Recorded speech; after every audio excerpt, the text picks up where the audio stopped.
Welcome back. I'm Avi Lewis, and you are on the map. Tomorrow night, there'll be a big concert in Rostock, Germany, headlined by Bono and featuring a cast of German pop stars. Then Friday, Bono launches the Africa edition of Vanity Fair magazine that he guest edited, complete with 20 different cover portraits of people who care about Africa, including George Bush, Madonna, and Bono. It's all part of what we call the Bonoization of development. Here is a capsule history of this new phenomenon.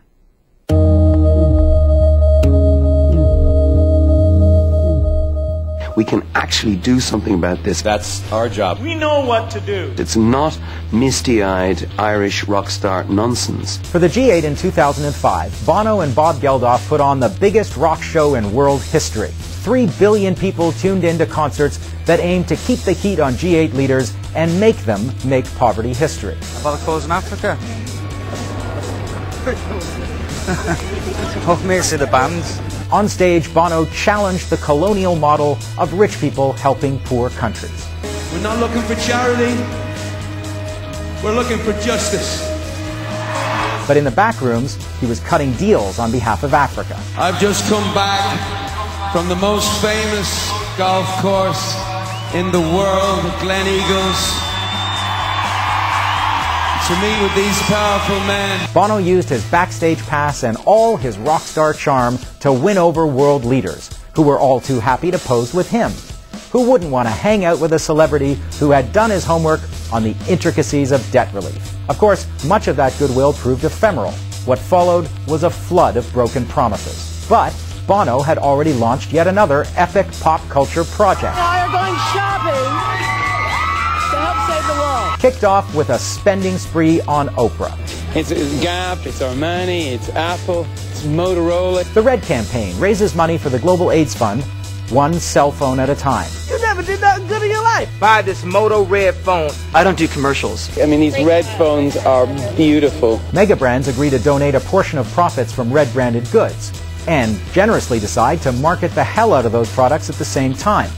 Despite harsh criticism of the Red Campaign, including allegations that the marketing value to the brands far outstripped their contributions to the fund, despite a report from Data, Bono's own organization, that G8 promises remain undelivered, we're seeing more product red on the shelves, another G8 concert, and more super elite negotiations on behalf of the world's poor.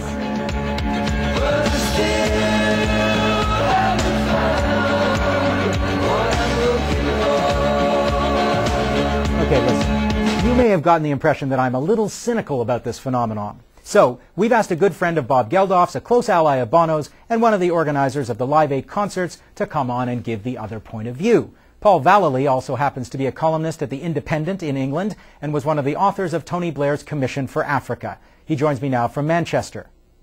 Paul, welcome to On the Map. Good to be here.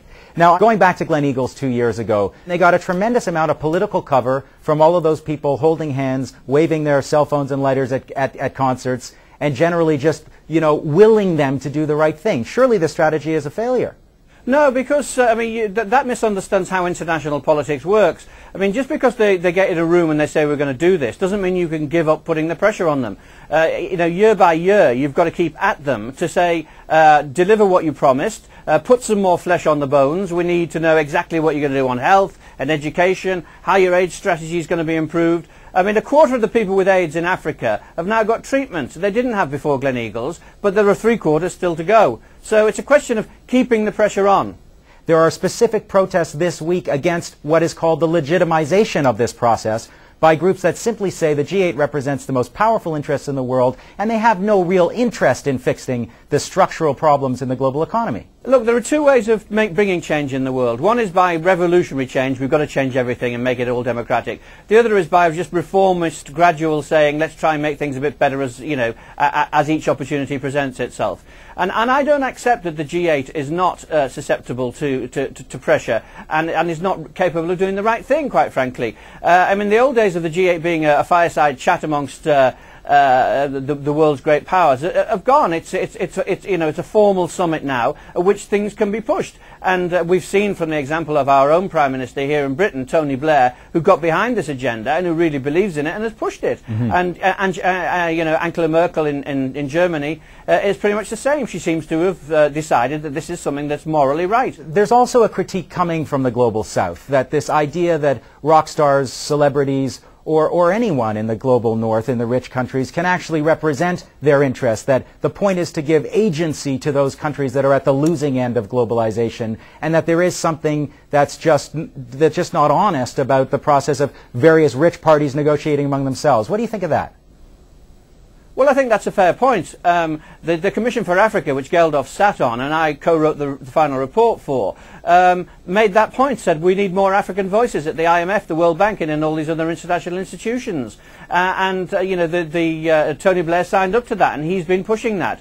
So I don't think that you can say it's all black and white. There are some things that you can get movement on, and you should push for them. Of course, in an ideal world, it shouldn't be up to pop stars to be representatives of African people, but we don't live in an ideal world. We live in a real world, and we've just got to try and make it better. Now, here in the real world, there's a little campaign called the Red Campaign, which Bono launched on Oprah with a shopping spree. A decade ago, we started talking about greenwashing, corporations going green in order to polish their images and solicit new consumers or a better feeling among consumers. Are we seeing red washing now, where corporations have this easy outlet to sort of dust up the face of multinationals? I mean, I think you've got to make use of multinational corporations and their marketing budgets. And if they're prepared to put their marketing budgets into promoting the cause of raising consciousness about the need for action on AIDS in Africa, that's good. And okay. Hold on, Paul. A building-sized photo of Chris Rock in a Gap sweatshirt is not exactly marketing budgets going into raising consciousness about AIDS. Come on.